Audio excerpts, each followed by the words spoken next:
temple story.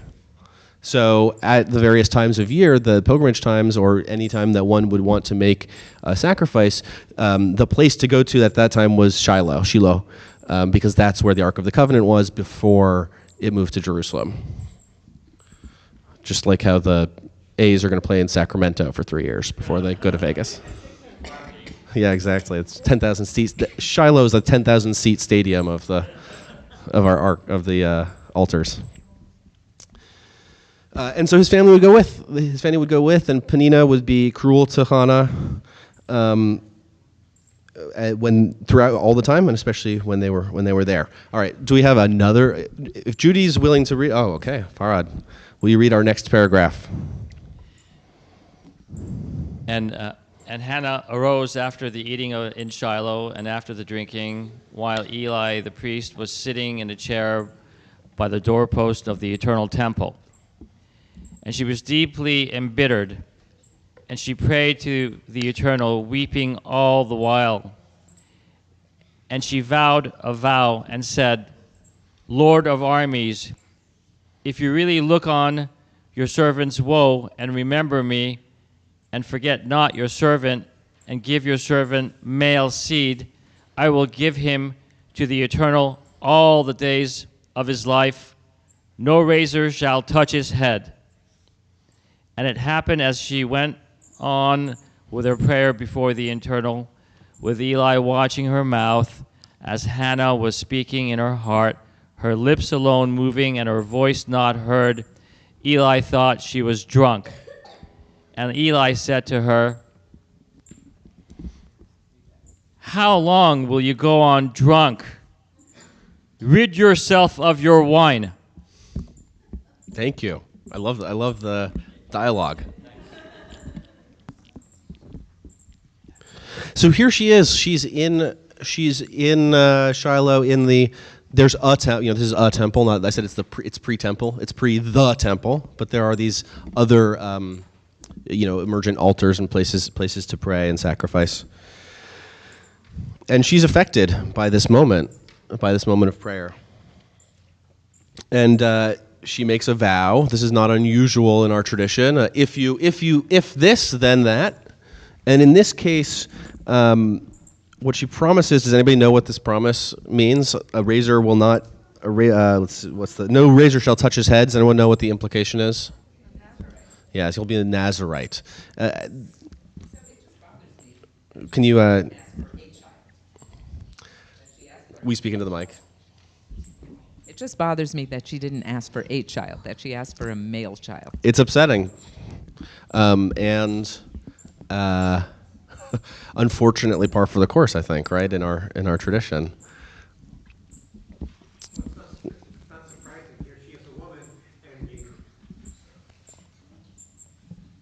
Here she is a woman and being put upon because she doesn't bear any children, whereas a male does not have to put up with that. So she feels that by having a male child, he won't have to put up with that, which he has put up with.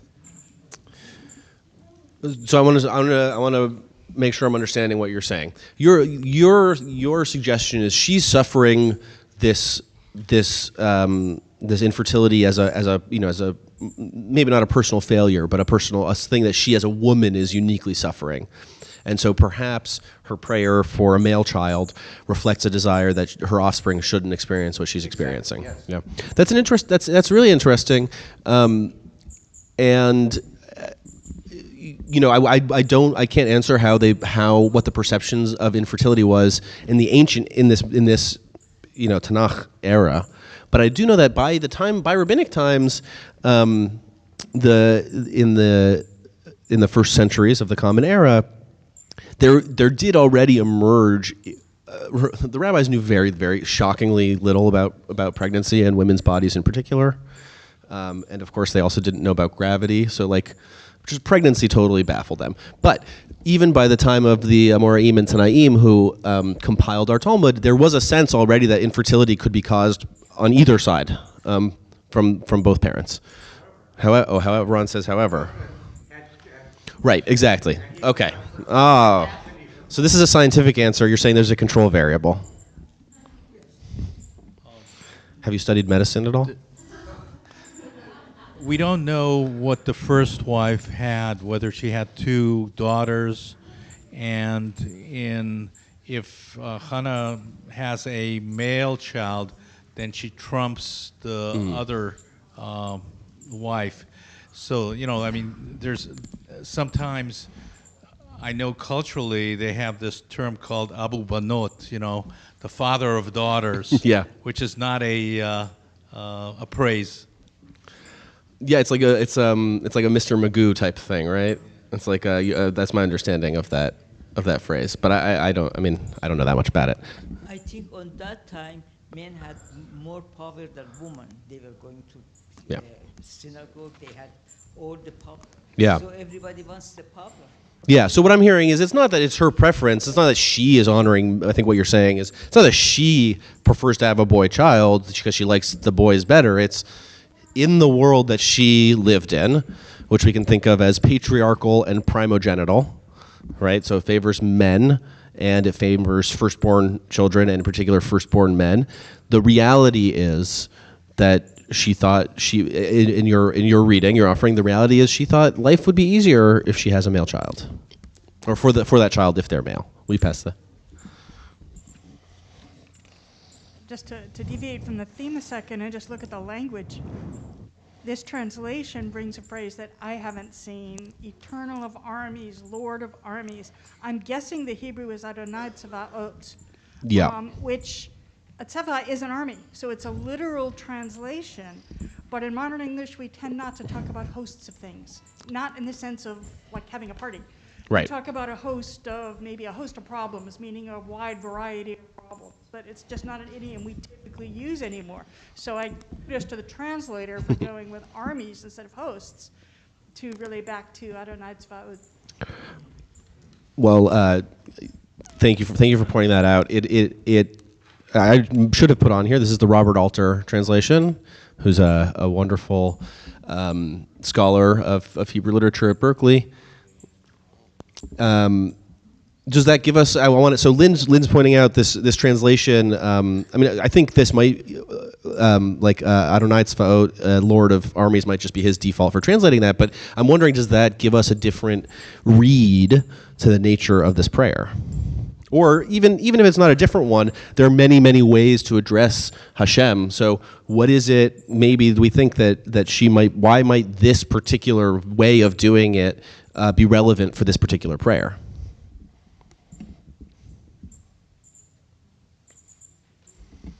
I don't have an idea. I'm just from. She wanted to, she wants a male, and it's males going to armies. Maybe she wanted to recruit, cannon fodder. Yeah. I'm offering you cannon fodder. Sure. Or I think maybe we can think of it as hyperbole, right? She's invoking, the God of multitudes. She can't have but one child, and her prayer is for but one. But perhaps there's like a hyperbole here that that she's invoking the possibility of the multitudes in her humble desire for but one child. She's saying Lord of armies, and the armies always are male. Yeah. And so if he's the Lord of all males, she wants a male child. Sure. It's a done deal. Besides that, Samuel, who this child is. Hey, spoiler alert.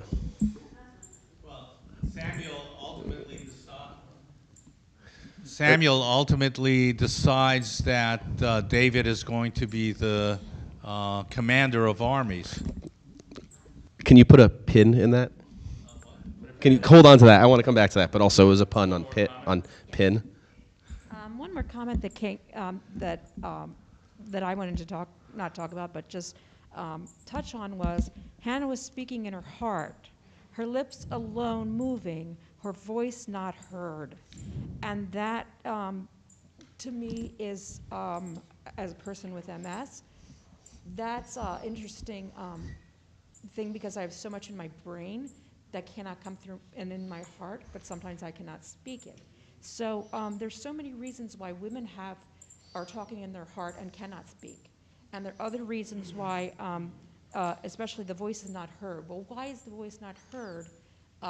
It's if she's speaking. So that to me was something that also stood out and had a lot of relevance for me. I really appreciate you pointing that out. Hannah here exemplifies perhaps the idea of prayers that for whatever reason we cannot speak. And you mentioned there are so many reasons that women may not be able to speak them. I mean, one thing that jumps out at me when you're speaking is that the prohibition on that many of us know in the Orthodox world in traditional Judaism on women's public prayer is well post-biblical, which is to say, women in Hannah's time would not at all have been prohibited from participating in prayer.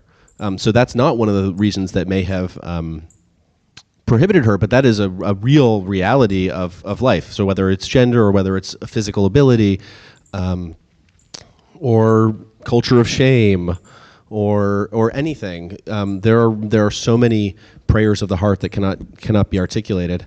So I want to stick on this, but let's finish the reading and we'll talk a little bit more about prayer. Do we have a volunteer to read our final paragraph here? All right.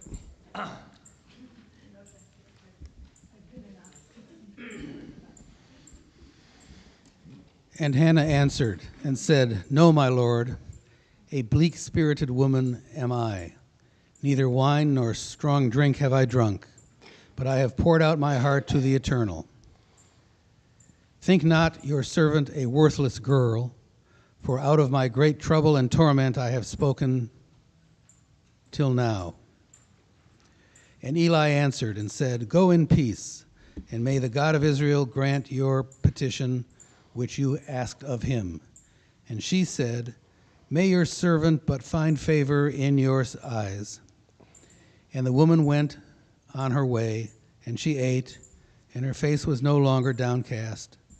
And they rose early in the morning and bowed before the Eternal, and returned and came to their home in Ramah.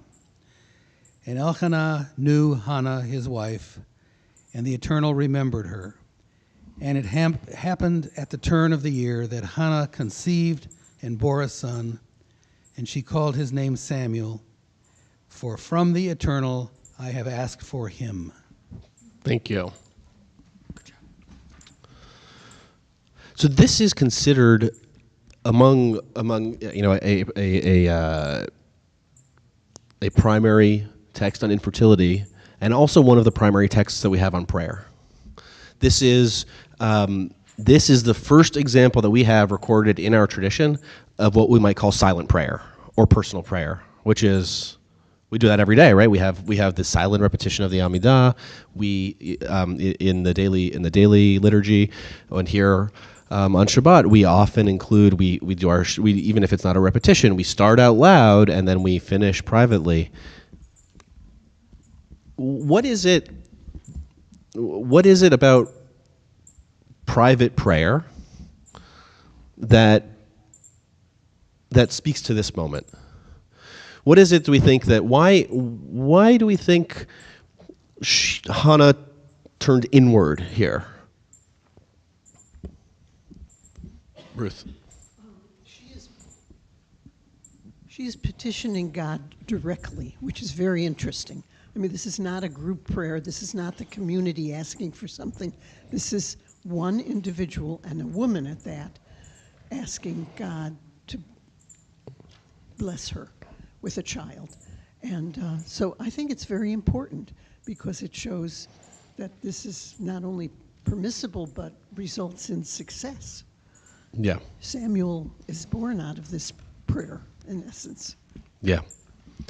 Now I want to thank you for sharing that, and I want to be careful when we talk about this that I don't think, here in 2024 we think that if we say the right prayer, if we're for someone struggling with infertility, saying the right prayer will be the fix.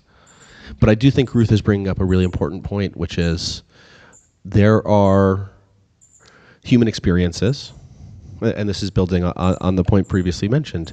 There are human experiences that our prayer does not already expect of us. And there are human experiences that are unique to one individual, or maybe they are shared by a small subset of a group, that our communal prayer and our communal institutions are not equipped to serve, to handle, to support, to lift up. And so this prayer, Hannah's existence and her private prayer, and it should be added, the high priest endorses it. The high priest is confused. The high priest has never seen this before. It's an innovation in prayer. But once he understands it, it sinks into him. Once it's explained to him, he understands it, and he understands its necessity, and he endorses it. And so this reminds us that in our community, the texts of the prayers may not speak to everyone, even if the ideas do. And yet our grand sweeping tradition has room for all varieties of human experience, has room for all of our individual needs. It has room for all of the visions of family that anyone might have. So on this Shabbat Tazria, on this Infertility Awareness Shabbat, I invite us all to think about how we may be the most supportive, inclusive community, how we may reach out to those among us who may be struggling, how we may speak kindly to all people whose stories we may not know, and also hopefully that for those of us who are going through something challenging, like infertility, but not exclusively that we reach out in prayer, not just directly to the divine, but also we do so when it feels comfortable for us, we reach out, we do it before the people among us, we do it before our community, so that our community can show up and embrace and endorse and help us as well. Shabbat Shalom.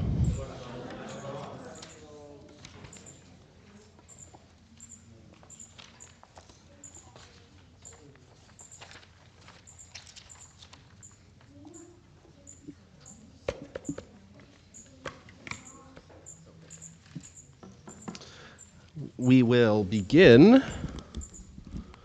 to close our service on page 134. We have the words of Aleinu. Please rise.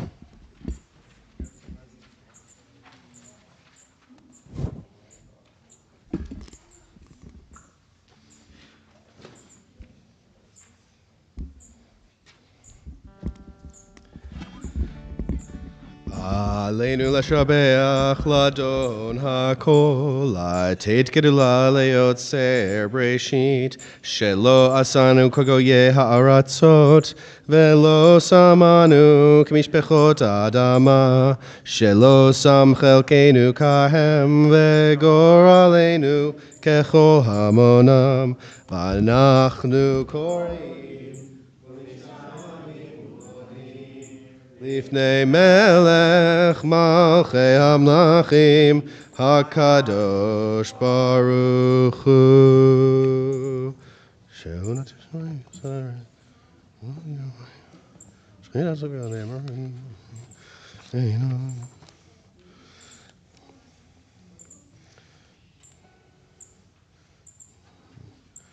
Kakatu v'tortecha Adonai yimloch leolam va'ed.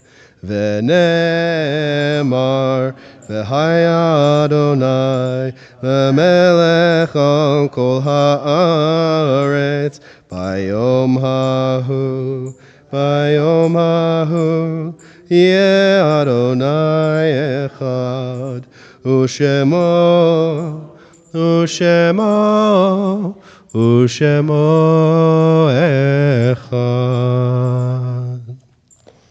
Please be seated.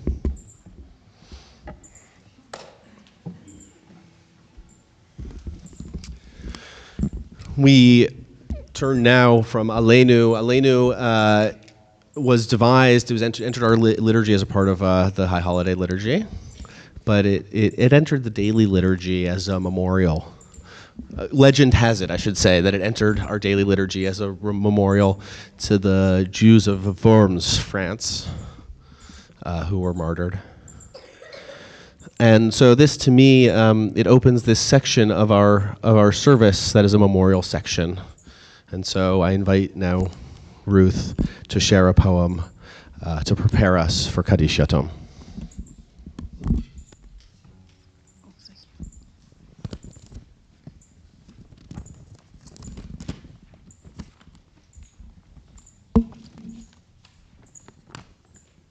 in the Jewish synagogue at Newport by Emma Lazarus. Here, where the noises of the busy town, the ocean's plunge and roar can enter not. We stand and gaze around with tearful awe and muse upon the consecrated spot.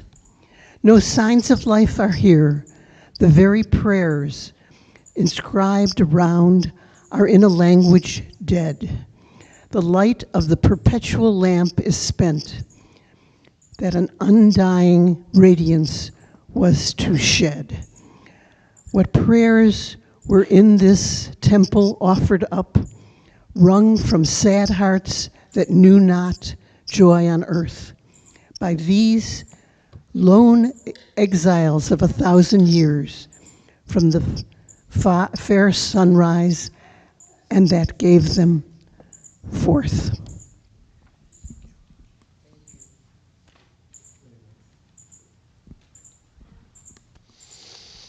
If there's anyone here who's observing Shiva the first week following the death of a loved one, I invite you to rise now and share their name with us. My sister-in-law, Rivka Batullah Yehudi, and Zev Wolf.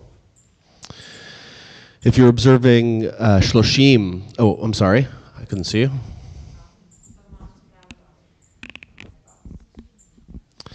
If you're observing Shloshim the first month following the death of a loved one, I invite you to share their name with us now.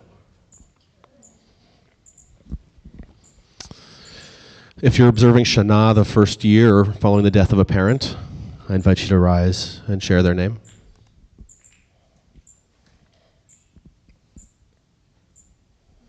If you're observing a yahrzeit, the anniversary of the death of a loved one, I invite you to share that name with us now.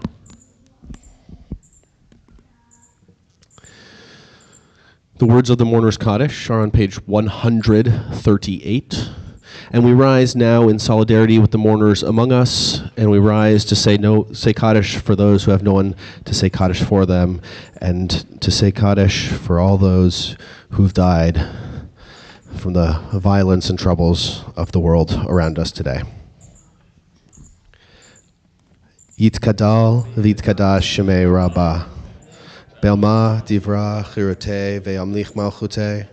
Bechayechon uvyomechon uvchaye dechol beit Yisrael ba'agala uvizman kariv ve'emru amen. Yehei shmei Rabbah mevarach le'olam romei almaya. Yitbarach ve'yishtabach ve'yitpa'ar ve'yitramam ve'yitnaseh ve'yithadar ve'yit'ale ve'yithalal shmei dekudsha brichu. Le'ela min kol birchata v'shirata tush bechata v'nechemata Damiran be'alma ve'emru amen. Yehei shlomo rabba min shemaya v'chayim aleinu ve'al kol Yisrael ve'emru amen. Oseh shalom b'mromav hu ya'aseh shalom aleinu ve'al kol Yisrael ve'al kol yoshvei tevel ve'emru amen. May the one who makes peace on high make peace for all of us, for all Israel, and all human beings who mourn. And together we say, please be seated.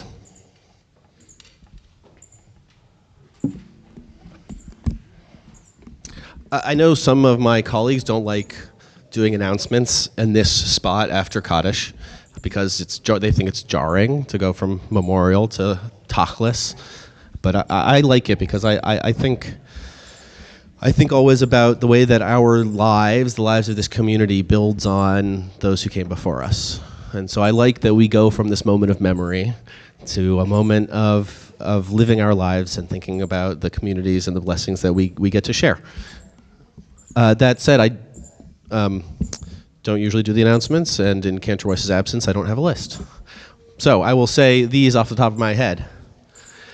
First, we've got our big gala coming up in honor of Cantor Weiss's 10-year anniversary here at Temple Emanuel. She's been here for many, many, many years, more than that, but for 10 years she's been our cantor.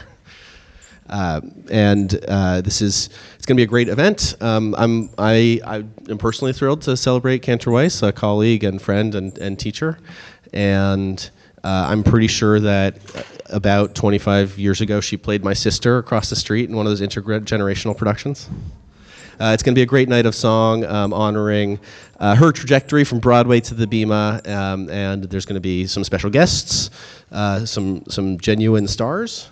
It's on Monday, May 13th. The information is available on the Temple Manual website. Starting, I guess there's one more Shabbat, and then we have Pesach.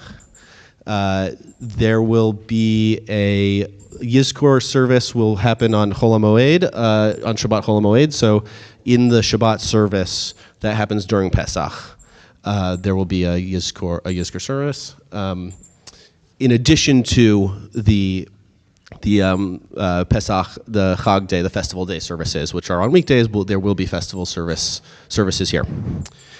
And the final announcement, I'm going to make a slightly personal pitch for the last session of my class on Zoom about Jews and the American presidency. Ruth's poem reminded me, because we've been talking about the Jews of Newport a little bit, because of their historical connection to George Washington. It's been a really lovely class. We're mostly looking at presidential rhetoric itself. My first career was as a political speechwriter, so I'm bridging a little bit of that and the rabbinical work. And this week we're talking about Jewish issues and Jewish advocacy for to presidents, and how Jews have interacted with how presidents have interacted with Jews as organizations and as advocates. I'm sorry, Tuesday. That's Tuesday night, 7 p.m., 7 to 8:30 on Zoom. And you can register at tebh.org, where if you register, it'll shoot you the Zoom link. Open to all. It's been really, I got to say, it's been a blast, and we've had. I'm learning a lot. I got to say, it's really wonderful to have folks come and participate and bring their own experiences and perspectives, and to just really have. I'm teaching it. I'm putting that in air quotes because I'm bringing the texts, but it's really been a wonderful mutual exchange, and I invite all of you to join us. With that, we'll close our service with the words of Veshamru, which you can find on page 143. Is there dancing today or no dancing today? I invite anyone under bar bat mitzvah age to come up and dance, if you would like, while we sing Veshamru. And for the rest of us, let's as we sing, we'll get ready to make kiddush in the back. We're on page 143.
Shabbat v'inafash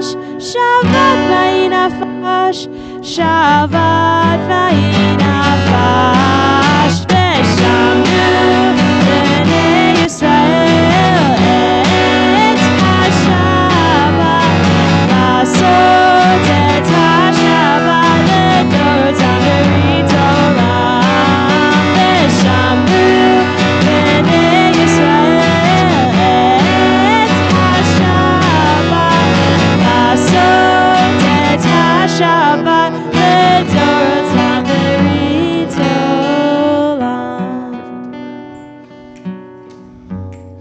right, there's little cups of wine here if you wish to pick one up. There's also juice going around. ברוך אתה אדוני, אלוהינו מלך העולם, בורא פרי הגפן. Amen. L'chaim. Mazal tov. All right, we continue with motzi. Baruch atah Adonai Eloheinu melech haolam hamotzi lechem min haaretz. Amen. What about this one? This is homemade. Yeah, that's beautiful. Kosher, homemade. Okay.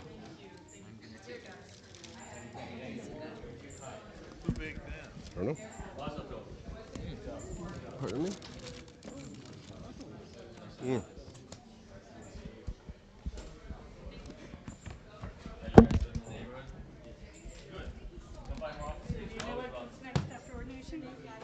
Well, I got a year.